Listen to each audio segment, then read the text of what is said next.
भारत का संविधान, ये शब्द सुनते ही क्या ख्याल आता है? कोई पुरानी धूल भरी किताब या फिर हमारे देश की धड़कन? 75 साल बाद भी आखिर ये दस्तावेज हमारे लिए इतना जरूरी क्यों है? चलिए आज इसे एक बिल्कुल नए नजरिए से समझने की कोशिश करते हैं। ज्यादातर लोगों के लिए संविधान का मतलब है एक मोटी सी रूल बुक, है ना? एक तरह का यूजर मैनुअल कि देश को चलाना कैसे है। पर क्या ये वाकई सिर्फ नियमों का एक कलेक्शन है या फिर इसकी कहानी कुछ और ही है? चलिए 1 मिनट के लिए इसे ऐसे सोच कर देखते हैं। हमारा संविधान दरअसल भारत का ऑपरेटिंग सिस्टम है। जी हाँ, बिल्कुल किसी कंप्यूटर या फोन के ओएस की तरह। ये वो फाउंडेशनल कोड है जिस पर सरकार नाम का सॉफ्टवेयर चलता है और हम और आप यानी नागरिक इसके यूजर्स हैं। यही ओएस तय करता है कि सिस्टम कैसे काम करेगा, इसकी कोर वैल्यूज क्या होंगी और किसकी क्या पावर होगी, क्या लिमिटेशंस होंगी। ये वो टर्म्स एंड कंडीशंस है जिस पर 26 जनवरी 1950 को पूरे देश ने एक साथ आई एग्री पर क्लिक किया था।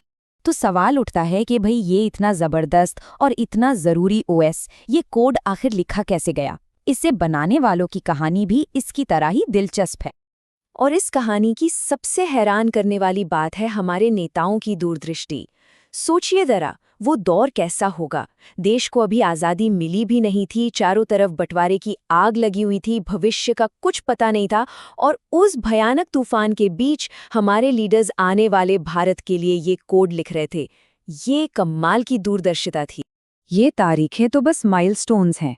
9 दिसंबर 1946 को आज़ादी से भी पहले काम शुरू हुआ और 26 जनवरी 1950 को ये लागू हो गया। लेकिन असली कहानी तो इन तारीखों के बीच के सफ़र की है। उस संविधान सभा में हर एक शब्द पर, हर कॉमा पर घंटों तक तीखी बहसें होती थीं। ये बहसें ज़रूरी थीं ताकि एक ऐसा दस्तावेज बन सके जो हर किसी की उम्मीदों पर खरा उतरे। और इन सारी बहसों और चर्चाओं के केंद्र में एक शख्स थे, डॉक्टर भीमराव अंबेडकर, हमारे संविधान के चीफ आर्किटेक्ट। उनका काम सिर्फ कानून की भाषा लिखना नहीं था।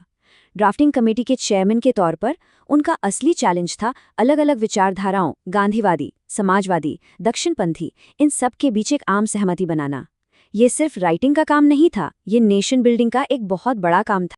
और इसी पूरी मेहनत का नतीजा था दुनिया का सबसे लंबा लिखा हुआ संविधान। अब कई लोग कहते हैं कि ये बहुत ज़्यादा लंबा है, पर सच तो ये है कि इसकी लंबाई कोई कमी नहीं, बल्कि इसकी सबसे बड़ी खूबी है। ये एक फीचर है, बग नहीं, क्योंकि इसे बनाने वालों को भारत की अनगिनत विविधताओं, इतनी भाषाएं, इतने धर्म, इतनी संस्कृतियां, सबको एक ही फ्रेम में फिट करना था।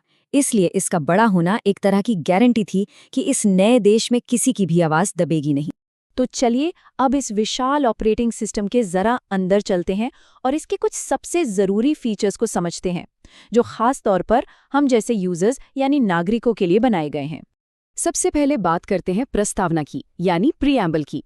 ये सिर्फ एक इंट्रोडक्शन नहीं है, ये हमारे संविधान की आत्मा है, उसका मिशन स्टेटमेंट। इसे आप एक गाइडिंग स्टार की तरह समझ सकते हैं।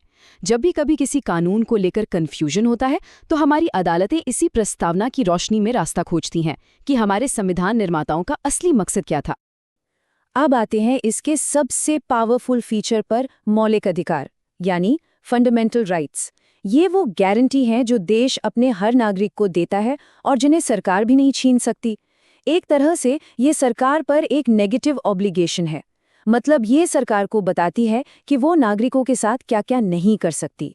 वो आपकी बोलने की आज़ादी नहीं छीन सकती, धर्म या जाति के आधार पर भेदभाव नहीं कर सकती। ये नागरिकों के लिए एक ढाल की तरह है, और अगर इस ढाल को कोई तोड़ने की कोशिश करे तो कोई भी सीधे कोर्ट जा सकता है। लेकिन कहानी में एक और दिलचस्प मोड़ है। मौलिक अधिकारों के अलावा संविधान में कुछ और भी है, राज्य के नीति निर्देशक तत्व या डायरेक्टिव प्रिंसिपल्स। अब इसे ऐसे समझिए, मौलिक अधिकार वो वादे थे जो 1950 का भारत अपने नागरिकों को तुरंत उसी वक्त कानूनी गारंटी के साथ दे सकता था। लेकिन निर्देशक तत्व वो बड़े सपने थे जो आज़ाद भारत भविष्य में पूरा करना चाहता था, जैसे सबके लिए रोजगार, अच्छी सेहत, समान काम के लिए समान वेतन। उस वक्त देश के पास इतने रिसोर्स नहीं थे कि इन्हें कानूनी अधिकार बना सकें, इसलिए इन्हें आने वाली सरकारों के लिए एक नैतिक रोडमैप की तरह रख दिया गया। तो एक तरफ हो गए हमारे अधिकार और दूसरी तरफ देश के लक्ष्य। पर इस पूरी तस्वीर में हम यानी नागरिक कहाँ हैं? यहीं पर आते हैं मौलिक कर्तव्य यानी फंडामेंटल ड्यूटीज। ये हमें याद दिलाते हैं कि नागरिकता एक टू वे स्ट्रीट है। अधिकारों के साथ साथ कुछ जिम्मेदारियां भी आती हैं, जैसे संविधान का सम्मान करना, देश की एकता बनाए रखना। और मजे की बात यह है कि इन्हें आप कानूनी तौर पर लागू नहीं करवा सकते। ये हर नागरिक के लिए एक नैतिक जिम्मेदारी है। तो ये अधिकार, कर्तव्य, प्रस्तावना, ये सब कागज पर तो बहुत अच्छा लगता है, लेकिन सवाल ये है कि ये दस्तावेज हमारी रोज की जिंदगी में कैसे काम करता है, कैसे ये हमारे आसपास मौजूद है। ये कोई दूर की चीज नहीं है, ये हमारी जिंदगी में पूरी तरह घुला मिला है।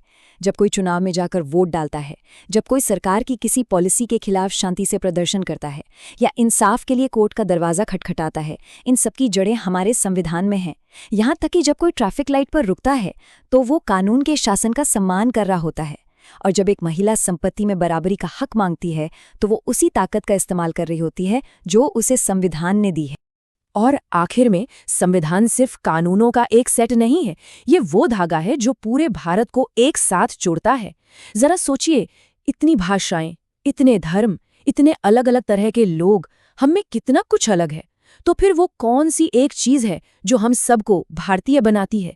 वो यही संविधान है। ये वो एक कॉमन ग्राउंड है, वो साझा छत है जिसके नीचे हम सब अपने तमाम मतभेदों के बावजूद बराबरी के साथ रहते हैं।